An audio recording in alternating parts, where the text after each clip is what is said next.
ഞാൻ എന്താ വിഷു കഴിഞ്ഞിട്ട് ഈ ഇലയും കൊണ്ട് ഇരിക്കണെന്ന് എല്ലാരും ചിന്തിക്കുന്നുണ്ടാവും. പൊതിച്ചോറ് കഴിച്ചാലോന്ന് ഇടക്കിടക്ക് തോന്നും. പിന്നെ സാഹചര്യത്തിന്റെ സമ്മർദ്ദവും മൂലവും സമയമൊന്നും ഇല്ലാത്തതുകൊണ്ടും ഒക്കെ ഒന്നും നടക്കാറില്ല. ഇന്ന് പെട്ടെന്ന് ഇരുന്നപ്പോ ഒരു ചിന്ത വന്നു, ഇന്ന് നമുക്ക് പൊതിച്ചോറുണ്ടാക്കി രാത്രി ഒരു പിടിയും പിടിക്കണം. ഇനി നമുക്ക് പൊതിച്ചോറിലേക്ക് പോവാം.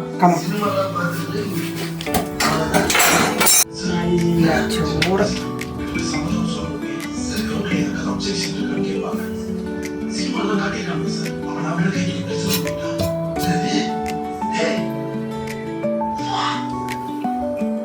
ഞങ്ങൾ 2 പേർക്കുള്ള ചോറാണ് ഞാൻ പ്ലാൻ ചെയ്യണത്.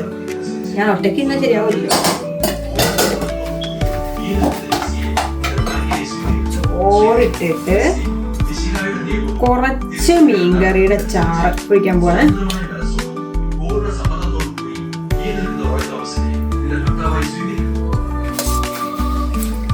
കുറച്ച് മീൻകറി.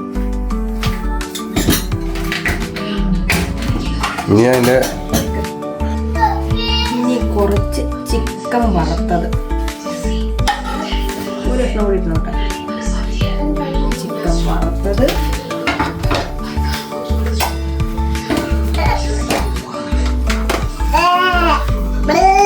ഒരു മീൻ വറുത്തത്,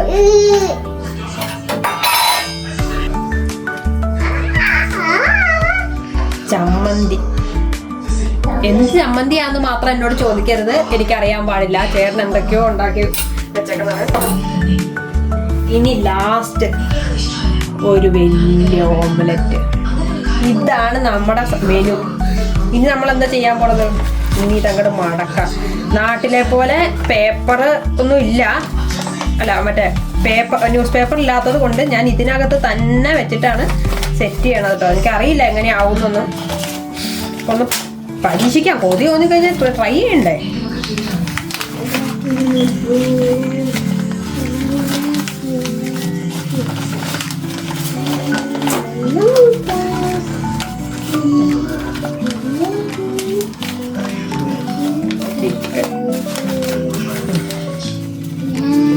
അപ്പതേ പൊതിച്ചോറിട്ട് റബ്ബർ ബാൻഡും കൂടെ കെട്ടിയിടണം.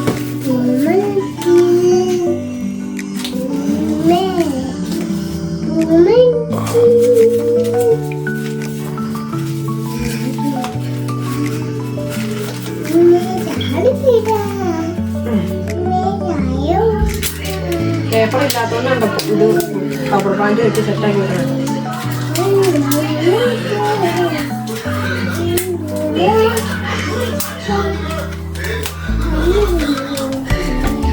അപ്പതേ നമ്മളെ പൊതിച്ചോറിന്റെ പൊടിയായിട്ടുണ്ട്. ഇനി ഇത് കഴിക്കുന്നത് രാത്രിയാണ്. കുറച്ചു നേരം ഇത് സമാധാനമായിട്ടിരിക്കും. തുറക്കുമ്പോഴുള്ള വീഡിയോ ഞാൻ ബാക്കി കാണിച്ചത്. നമുക്ക് ചോറ് തുറക്കാൻ സമയമുണ്ട്. തുറക്കാനായിട്ട് സമയം 8:30 വിശന്ന് കൊണ്ടതിൽ കത്തുക.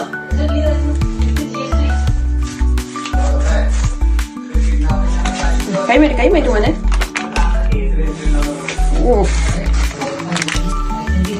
ചോറ്, ചിക്കനും നമ്മുടെ മുട്ടയും ചമ്മന്തിയും മീൻകറിയും എല്ലാം പൊളിയായിട്ട് ഇരിക്കുന്നു കേട്ടോ. ഇതൊരു 1.5 ആയിരിക്കുന്നാണ് എൻ്റെ മനസ്സ് പറയണത്. കഴിച്ചു നോക്കാം. കുഞ്ഞപ്പൻ ഇവിടെ ഓൾറെഡി കഴിച്ചു തുടങ്ങി. ചോറും ഇച്ചിരി മീൻ വറുത്തതും ഇത്തിരി ചമ്മന്തി, ഒരു കഷ്ണം ചിക്കൻ.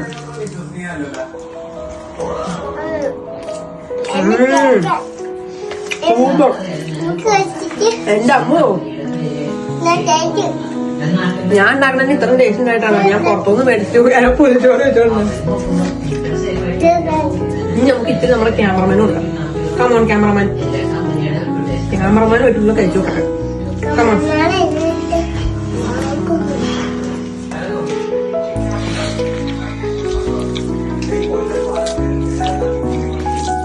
ഇനി ഞാൻ ടാർഗറ്റിൽ ഇത് കഴിച്ചു തീർക്കാൻ പോകണം.